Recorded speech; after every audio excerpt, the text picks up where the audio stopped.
अस्सलाम वालेकुम। आज हम इस वीडियो में एज ऑफ जॉनसन के सबसे मशहूर पोइट जिनके नाम पर ये एज रखी गई है, सैमुअल जॉनसन, उनको बड़ा डीपली डिस्कस करेंगे। ये पैदा हुए थे 1709 में और ग्रेटेस्ट इंग्लिश राइटर ये माने जाते हैं पोप के बाद और वर्ड्सवर्थ से पहले। सैमुअल जॉनसन जो थे पोइट भी थे, ऐसे राइटर भी थे, moralist, literary critic, biographer, editor और लेक्सिकोग्राफर। और ये एक बेटे थे बुक सेलर के, इनके बाप किताबें बेचा करते थे। इन्होंने कुछ ट्रांसलेशन की पर बर्मिंघम पब्लिशर के लिए। फिर एक बेवा से शादी की, बेवा इनसे 20 साल बड़ी थी। इन्होंने अपना स्कूल खोलने की भी कोशिश की लेकिन उसमें नाकाम हो गए। फिर इनको छोड़ना पड़ा अपना कॉलेज, पैसे नहीं थे इनके पास। 1737 में इन्होंने अपनी लक ट्राई की कि ये लंदन गए, वहाँ पर ये कंपनी डेविड गैरिक कंपनी में रहे वहाँ पर, और एक लीडिंग एक्टर थे, उनके शागिर्द भी बने। फिर एंजेलिकनिज़म के साथ डिवोट हुए और टॉरी पार्टी के बहुत ही कमिटेड फॉलोअर बन गए। और इक्नॉलेज डिक्टेटर इन्हें कहा जाता है कि ये डिक्टेटर है इंग्लिश लिटरेचर के। इनकी एक पोएम थी लंदन 1738 में सामने आई, जो कि क्लासिकल पोएम मानी जाती है। पोप ने काफ़ी तारीफ़ की इस पोएम की। ये एक नॉस्टैल्जिया दिखाया गया है कि प्रीवियस गवर्नमेंट जो थी वो काफ़ी पसंद थी सैमुअल जॉनसन को। फिर करंट गवर्नमेंट के साथ इनकी कंट्रोवर्सी बन गई, बाद में इनको काफ़ी शोहरत मिली। अच्छा, साथ में आप ये बात देखें कि इन्होंने एक मैगज़ीन शुरू की, द जेंटलमैन मैगज़ीन, और ये तकरीबन 20 साल तक ये चली। फिर इन्होंने वैनिटी ऑफ ह्यूमन विशेज़, ये बड़ी मशहूर इनकी पोएम है, 1749 में लिखी। इन्होंने एक ट्रेजेडी आयरीन लिखी 1737 में। फिर एक जर्नल शुरू किया रैम्बलर, जो कि एक इमिटेशन था स्पेक्टेटर जर्नल जो आता था जोसेफ एडिसन, रिचर्ड स्टील, उसकी इमिटेशन में लिखा। फिर ये हर ट्यूसडे को आया करता था और सैटरडे तक, तकरीबन मार्च 1752 तक आया। सैमुअल जॉनसन बड़े मशहूर हैं कि इन्होंने पहली डिक्शनरी लिखी थी। इन्होंने कॉन्ट्रैक्ट किया लंदन के कुछ बुक सेलर के साथ कि मैं आपके लिए डिक्शनरी लिखता हूँ, और काफ़ी पैसे इनको मिले।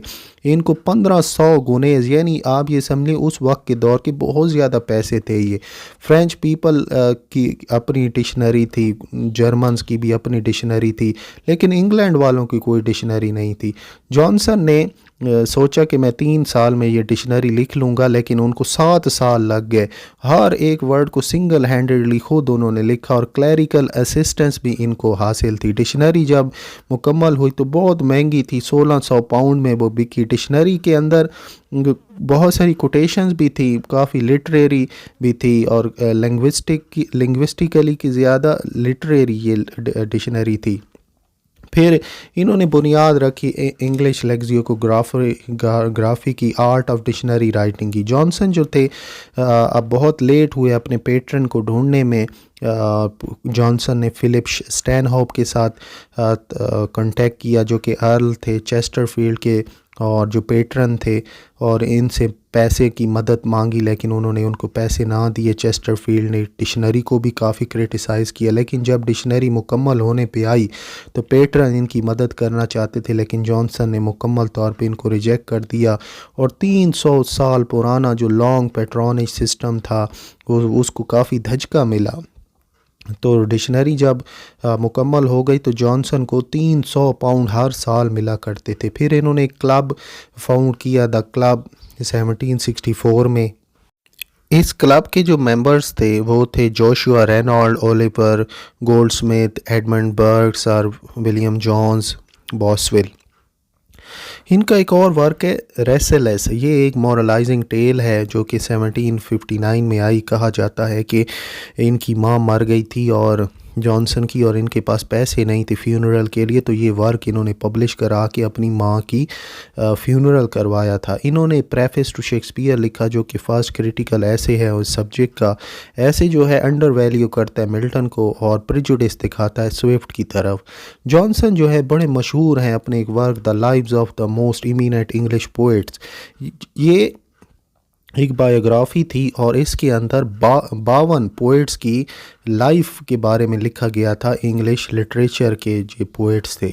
और कहा जाता है कि सबसे मशहूर ये बायोग्राफी थी। इसी के अंदर जो हमारे पोइट्स थे, मेटाफिज़िकल पोइट्स, उनका भी ज़िक्र किया गया है। तो 52 पोइट्स का ज़िक्र किया गया है, lives of eminent English poets. तो इनकी डेथ जो हुई, ये डेथ हुई 1784 में, ये आपने साल याद रखना है। और एक और बात भी याद रखनी है कि इन पर एक बायोग्राफ़ी लिखी, और बायोग्राफ़ी बॉसवेल ने लिखी, और ये बायोग्राफ़ी सैमुअल जॉनसन की ज़िंदगी पे जो लिखी गई है, ये 1791 में सामने आई।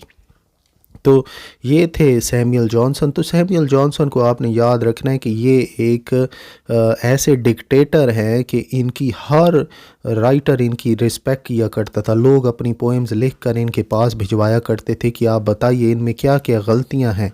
इवन के जो बहुत एक्लेम पोइट्स भी थे, जिनको बहुत ज़्यादा तारीफ़ मिली, वो भी अपने पोएम्स इन्हीं के पास भेजा करते थे कि आप बताइए इनमें क्या खूबी है, क्या खामी है। अब हम इनके दोस्त जो थे ओलिवर गोल्डस्मिथ, उनका ज़िक्र करते हैं।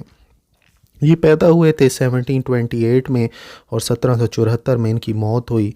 ये जॉनसन के करीब करीब आते हैं। ये दोनों दोस्त थे और काफ़ी रेकलेस लाइफ गुजारी ओलिवर गोल्डस्मिथ ने।